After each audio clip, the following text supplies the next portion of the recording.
जो दिखाई पड़ा या नहीं पड़ा वो तो 14 को पता लगेगा। हम लोग, मैंने कहा कि चुनाव होने से लेकर परिणाम आने तक के बीच में बौद्धिक जुगाली करते रह सकते हैं और ये पत्रकारों का शगल भी होता है। और इसके अलावा हम कर ही क्या सकते हैं? वोटर को जो करना था वो तो वोटर कर चुका, 121 सीटों पर कर चुका, बची 122 पर 11 तारीख को कर देगा। फिर 11 की शाम को हम यहीं बैठकर एग्जिट पोल की चर्चा कर रहे होंगे और फिर 14 को हमको पता लगेगा कि जो चर्चा हम कर।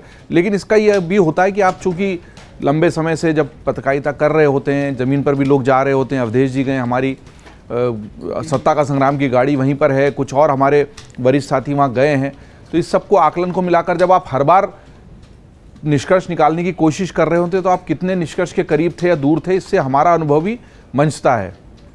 2-3 बातें बहुत महत्वपूर्ण हैं कि बिहार के विधानसभा चुनावों के इतिहास की सर्वाधिक वोटिंग हुई है। इसके पहले लोकसभा में इससे थोड़ा सा प्रतिशत ज़्यादा रहा, लेकिन विधानसभा चुनाव में इतना परसेंटेज वोटिंग कभी हुई नहीं है।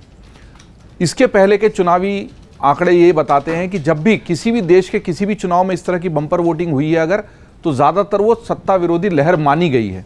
लेकिन ये बदला भी है। इसी तरह की कतारें मैंने खुद ज़मीन पर घूमकर मध्य प्रदेश के पिछले विधानसभा चुनाव में देखी हैं।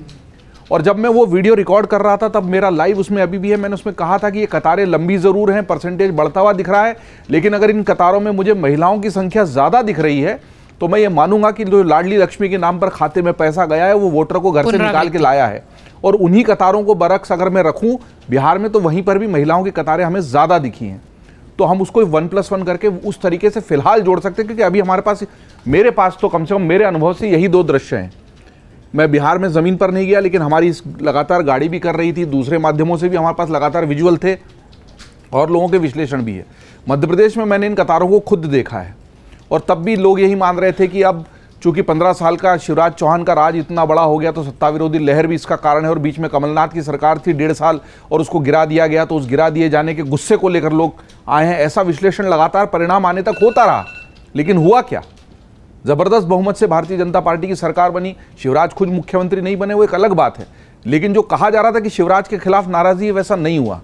क्या बिहार में भी वही स्वर उठेगा? मैं पूरे दावे के साथ नहीं कह सकता, लेकिन मैं 2 अनुभवों को जोड़ते हुए ये कह सकता हूं कि शायद 10,000 रुपए जो खाते में आए हैं उसकी खनक असर दिखे बोल रही है।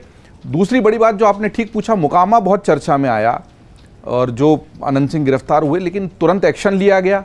उस एक्शन की वजह से शायद वो मुद्दा उतना बड़ा नहीं बना।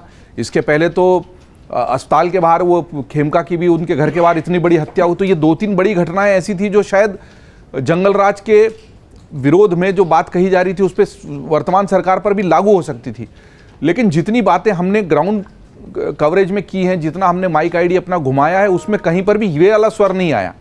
लोगों का अभी भी ये मानना है कि सब चीजें तुलनात्मक होती है और तुलनात्मक दृष्टि से बेहतर है। ठीक है, अगर इस चुनाव में एक चुनावी रंजिश की हत्या हुई भी तो पहले कई हत्याएं, कई बूथ कैप्चरिंग के दृश्य उनकी आंखों के सामने होते हैं। इसलिए तुलनात्मक दृष्टि से शायद इसको इतना बड़ा उन्होंने नहीं माना है और उसका प्रभाव कहीं भी पूरा वोट। मुकामा में खुद ऐसा माना जा रहा था कि जो ललन सिंह का बयान था कि जो हमें वोट नहीं दे उसको घर से मत निकलने दो, लेकिन वहां तो लंबी कतारें देखी गई हैं। दूर दराज के गांवों में तक जहां पर दहशत का साम्राज्य पहले रहा है, वहां से भी हमें अच्छी कतारें, वोटिंग परसेंटेज देखने को मिला। और पूरी 121 सीटों पर हर सीट पर प्लस ही हुआ है, चाहे वो 1% से प्लस हुआ हो, चाहे 2 से हुआ हो, चाहे 7% से प्लस हुआ हो, लेकिन पूरी 121 सीटों पर पिछले चुनाव के मुकाबले अधिक वोटिंग ही हुई है।